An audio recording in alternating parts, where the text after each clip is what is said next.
Hi guys, welcome back to AMMA SAT. So we're gonna have episode 14. We're gonna talk about what topic? Let's just click into the drills and let's just find out.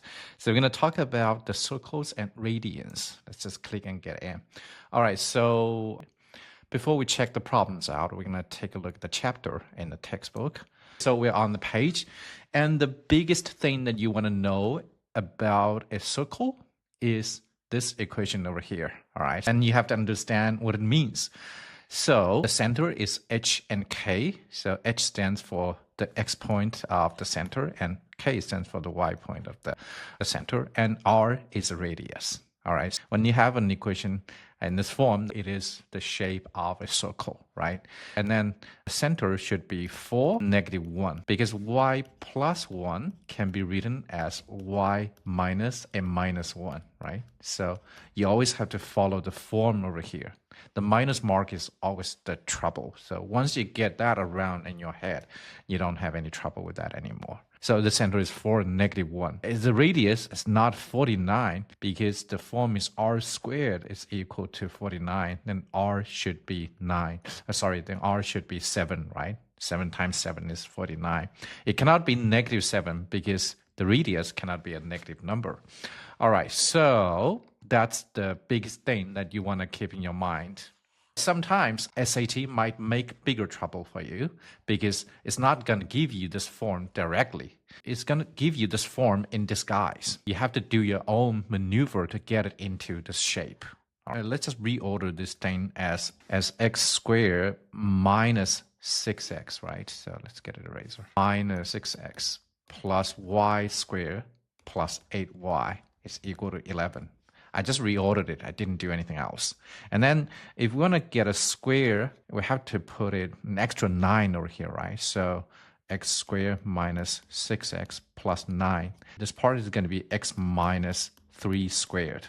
Yeah. So a plus b squared is going to be a squared plus b squared plus 2ab. We want to see this part as 2ab. That's going to be 2 times 3 times x. So it's a -3 here because you have -6, right? And then 2 is a number 2 here, 2, and a is x, and then b is -3, right? And then it fulfills, and if you go backwards, a plus b, x, b, -3. So a plus b is x plus -3, that is x minus 3 squared. Even though you don't remember the formula, you can always work out by reasoning. And then the next bit, we can do the same thing, y plus 4 squared, right? So that's going to be 16.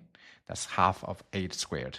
And then plus 11. Remember, we have added 2 extra numbers over here. We have to do the same thing on the right side. If you put a thing on the left plate, you have to put the same thing on the right plate. All right, so we have to add 9 and 16 on the right side too, right? So that's the same thing. All right, and then this side is going to be x minus 3 squared plus y plus 4 squared is equal to this thing.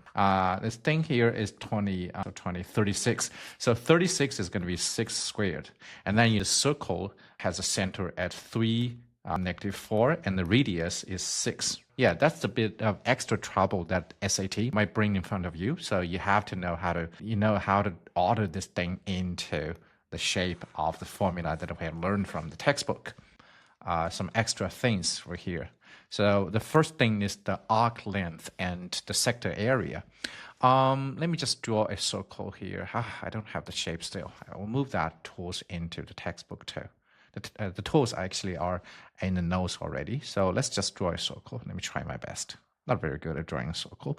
So you have the circle, and then length of the arc is if you take a section of the circle. Let me get another color. Just say if to this point, and you want to know how long this section is, and this section is called the arc. And then the length of the arc actually is going to be the length of the, let's say if the radius is r, and then the length of the whole circle is 2 pi r times a fraction, right? That's like the denominator is 360 degrees, and then this degree over here, it's going to be like the angle. Usually we use theta to stand for the angle. All right, so this is going to be the length of the circle of the arc, and then the sector, this area, is going to be the same. So the fraction is going to be the same, only the area is going to be pi r squared times theta over 360 degrees. So that's a little bit. Take a look at this sentence over here, and then they're stated over here. And then the radians is just another way for you to record the angles, right? So we have to know that 360 degrees is equal to 2 pi. That's the other way we're doing this. So this thing can be written as 2 pi r times theta divided by 2 pi. And when you write the denominator as radian, you have to write theta as a radian. You cannot put a degree over here and then put a radian for the denominator, and then it doesn't work anymore. You just have to know how to convert the degrees into the radians or the other way around. Last sentence says, the SAT occasionally use radians, but most questions use degrees. So you do have to know such tricks to convert. All right, great. So let's just go back to the problems that we were looking at. Let's get the draft paper out first. So the area of the circle is 36 pi, and then what is the circumference of the circle, right? The circumference is the length of the whole circle. And we know that the formula for the area of the circle is pi r squared. And then this thing is equal to 36 pi. Then we know that r squared is 36 and r is 6, right? If r is 6, then the circumference is 2 pi r. So which is 2 times pi times 6. That's going to be 12 pi. All right. And the answer is B. Let's check it real quick. We get the correct answer. All right. You can always click the green button to check that with Emma and to talk more about the same kind of problem. Okay, guys, I guess that's all for today. I'll see you guys in the next video. Bye.